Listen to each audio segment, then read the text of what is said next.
ಬೆಂಗಳೂರಿನ ಪ್ರಸಿದ್ಧ ದೇಗುಲದ ಬಳಿ ಈ ಪಾರ್ಕಿಂಗ್ ವಿಚಾರಕ್ಕೆ ಜಟಾಪಟಿ ಒಂದು ನಡೆದು ಹೋಗಿದೆ. ಯಾವ ಹಂತಕ್ಕೆ ಹೋಯಿತು ಅಂದ್ರೆ ಪೊಲೀಸರು ಬಂದ್ರು, ಸ್ವತಃ ಅಲ್ಲಿ ಕಂಟ್ರೋಲ್ ಮಾಡೋದಕ್ಕಾಗ್ಲಿಲ್ಲ. ಆಮೇಲೆ ಖುಷಿಯಾಗಿ ಹೊಸ ಕಾರ್ನ ತಗೊಂಡ ಸಂಭ್ರಮದಲ್ಲಿರಬೇಕಾದವರು ಜೈಲಿಗೆ ಹೋಗಂಗಾಗಿದೆ. ವಿಷಯ ಹೇಳ್ಬಿಡ್ತೀವಿ. ವಿದ್ಯಾರಣ್ಯಪುರ ದುರ್ಗಾ ಪರಮೇಶ್ವರಿ ದೇಗುಲದ ಬಳಿ ಗಲಾಟೆ ಆಗಿದೆ. ಯಲಹಂಕ ಕಾಂಗ್ರೆಸ್ ಮುಖಂಡನ ಅಳಿಯ ಮತ್ತು ಸ್ಥಳೀಯರು ಕಿರಿಕ್ ತೆಗೆದಿರೋದು. ಕಾಂಗ್ರೆಸ್ ಮುಖಂಡ ಕೇಶವ್ ರಾಜಣ್ಣ ಅಳಿಯ ಜೊತೆ ಸ್ಥಳೀಯರು ಗಲಾಟೆ ಮಾಡ್ಕೊಂಡಿರೋದು. ಮನೆ ಮುಂದೆ 3 ಕಾರನ್ನ ಕೇಶವ್ ಕುಟುಂಬ ಪಾರ್ಕ್ ಮಾಡಿರುತ್ತೆ. ದೇವಸ್ಥಾನಕ್ಕೆ ಪೂಜೆಗೆ ಅಂತ ಹೊಸ ಕಾರನ್ನ ಕುಟುಂಬ ತಂದಿರುತ್ತೆ.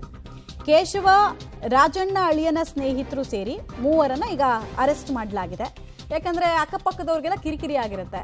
ನಿಮ್ ಸಂಭ್ರಮ ಸರಿ, ನಮಗೆ ಕಿರಿಕಿರಿ ಮಾಡಬೇಡಿ ಅಂತ ಕೇಳಿದಾಗ ಅದು ಮಾತು ಬೆಳೆದು ದೊಡ್ಡ ಗಲಾಟನೆ ಆಗೋಗಿದೆ. ಸ್ಥಳಕ್ಕೆ ಪೊಲೀಸರು ಬರ್ತಾರೆ, ಕಂಟ್ರೋಲ್ ಮಾಡೋದಕ್ಕೆ ನೋಡ್ತಾರೆ, ಬಟ್ ಸಾಧ್ಯನೇ ಆಗಲ್ಲ.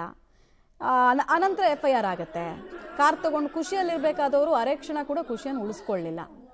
ನೋಡಿ, ಇದೇ ಐಷಾರಾಮಿ ಕಾರು.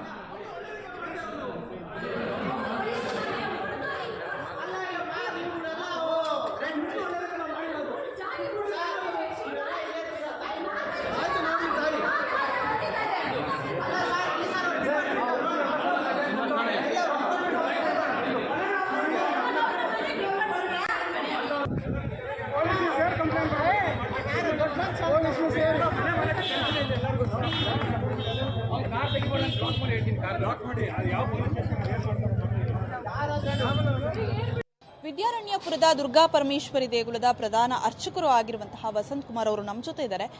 ಗುರುಗಳಲ್ಲಿ ನಿನ್ನೆ ದೇವಸ್ಥಾನದ ಒಳಗಡೆನೇ ಪಾರ್ಕಿಂಗ್ ವಿಚಾರದಲ್ಲಿ ಗಲಾಟೆ ಆಯಿತು. ಆವರಣದ ಒಳಗಡೆನೆ ಎಲ್ಲ ಬಂದು ಗಲಾಟೆಯನ್ನ ಮಾಡಿದ್ರು. ಏನಾಯ್ತು ಇನ್ಸಿಡೆಂಟ್? ಆಕ್ಚುಲಿ ಇದು ಪಾರ್ಕಿಂಗ್ ವಿಚಾರದಲ್ಲೇ ನಡೆದಿದೆ. ಆದರೆ ಇದು ದೇವಸ್ಥಾನದ ಒಳಗಡೆ ಅದೇನು ಅತಿ ಹೆಚ್ಚಾಗಿ ಏನು ನಡೆದಿದೆ. ಪಾರ್ಕಿಂಗ್ ಒಳಗಡೆ ಅಲ್ಲಿ ಇದಾಗಿ ಅಲ್ಲೇ ಅವರು ಪರಸ್ಪರ ಇದು ಮಾಡಿಕೊಂಡು ಆಮೇಲೆ ನಮ್ಮ ಆರಕ್ಷಕ ಠಾಣೆಯವರು ಬಂದು ಅದನ್ನು ತಿಳಿಗೊಳಿಸಿ ಇಲ್ಲಿ ನಮ್ಮ ಕಡೆಯಿಂದನೂ ಅದು ಸಮಾಧಾನ ಒಂದು ಪ್ರಕ್ರಿಯೆ ನಡೆದಿದೆ.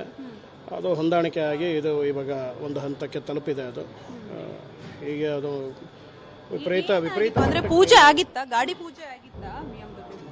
ಇಲ್ಲ, ಆಗಿರಲಿಲ್ಲ. ಗಾಡಿ ಪೂಜೆಗೆ ಅಂತ ಬಂದಿರೋದು. ಅಷ್ಟರಲ್ಲಿ ಅಲ್ಲಿ ಸ್ಥಳೀಯರು ಕೆಲವರು ಅದರ ಮೇಲೆ ಸ್ವಲ್ಪ ಒಂದು ವಿಚಾರವಾಗಿ ಅಲ್ಲೇ ಗಲಾಟೆ ಹೆಚ್ಚಾಗಿ ಇದು ಮಾಡಿಕೊಂಡಿದ್ರು. ಸರಿ, ಅದನ್ನು ಸಮಾಧಾನ ಒಂದು ಹಂತಕ್ಕೆ ತೊಗೊಂಡು ಹೋಗುವಂಥ ಒಂದು ಮಟ್ಟದಲ್ಲಿ ನಡೆದಿತ್ತು. ಕೊನೆಗೆ ಅದು ವಿಪರೀತವಾಗಿ ಈಗ ಇದಾಗಿದೆ. ಈಗ ದೇವಸ್ಥಾನದ ಆಡಳಿತ ಮಂಡಳಿ ಹಾಗೂ ನಿಮ್ಮ ಮೇಲೆ ಇರುವಂತಹ ಆರೋಪ ಏನು ಅಂದ್ರೆ, ಮಹಿಳೆಯ ಮೇಲೆ ಆ ವ್ಯಕ್ತಿ ಹಲ್ಲೆಯನ್ನ ಮಾಡಿದ್ರು, ಆ ವ್ಯಕ್ತಿಗೆ ಇಲ್ಲಿ ಬಂದು ರಕ್ಷಣೆಯನ್ನ ಕೊಟ್ರಿ ದೇವಸ್ಥಾನದ ಒಳಗಡೆ ಅಂತ ಆ ಆರೋಪಕ್ಕೆ ತಮ್ಮ ಉತ್ತರ ಏನು? ಇಲ್ಲಿ ಯಾವುದೇ ಒಂದು ಇದು ನಡೆದಿಲ್ಲ. ಮಹಿಳೆಯ ಮೇಲೆ ಹಲ್ಲೆ ಅಥವಾ ಬೇರೆ ರೀತಿಯಾದಂಥ ಯಾವುದೇ ಒಂದು ಚಟುವಟಿಕೆ ನಡೆದಿಲ್ಲ. ದೇವಸ್ಥಾನದ ಒಳಗಡೆ ಆಗಲಿ ಹೊರಗಡೆ ಆಗಲಿ ಕೇವಲ ಒಂದು ಪಾರ್ಕಿಂಗ್ ವ್ಯವಸ್ಥೆ, ಅವರು ಮನೆಗೆ ಗಾಡಿ ಹೋಗಬೇಕಾಗಿತ್ತು. ಅದಕ್ಕೆ ಒಂದು 5 ನಿಮಿಷ ಅಲ್ಲಿ ತಾಳ್ಮೆ ಸಹನೆ ತೊಗೊಂಡಿದ್ರೆ ಅದು ಅಲ್ಲೇ ಇದಾಗಿರೋದು.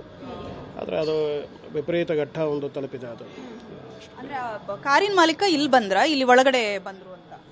ಕಾರಿನ ಮಾಲೀಕ ಇಲ್ಲಿ ಬಂದರು ಅಂತ ಏನಿಲ್ಲ. ಅವರು ಜಸ್ಟ್ ದೇವಸ್ಥಾನ ದರ್ಶನಕ್ಕೆ ಬಂದು ಪೂಜೆ ಮಾಡ್ಕೊಂಡು ಹೋಗಬೇಕಾಗಿತ್ತು, ಬಂದು ಹೊರಟರು ಅವರು ತಕ್ಷಣ.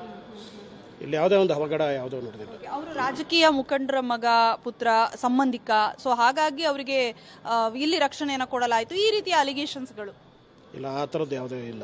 ರಕ್ಷಣೆ ಅಥವಾ ಅಲಿಗೇಷನ್ಸ್ಗೆ ಅದು ಇಲ್ಲಿ ಯಾವುದೇ ಒಂದು ಇದಿಲ್ಲ, ಅವಕಾಶ. ಬಟ್ ಬೇಸರ ಅನ್ನಿಸ್ತಾ ದೇವಸ್ಥಾನದ ಮುಂದೆ ಅಷ್ಟೊಂದು ಗಲಾಟೆಗಳು ನಡೆದಾಗ?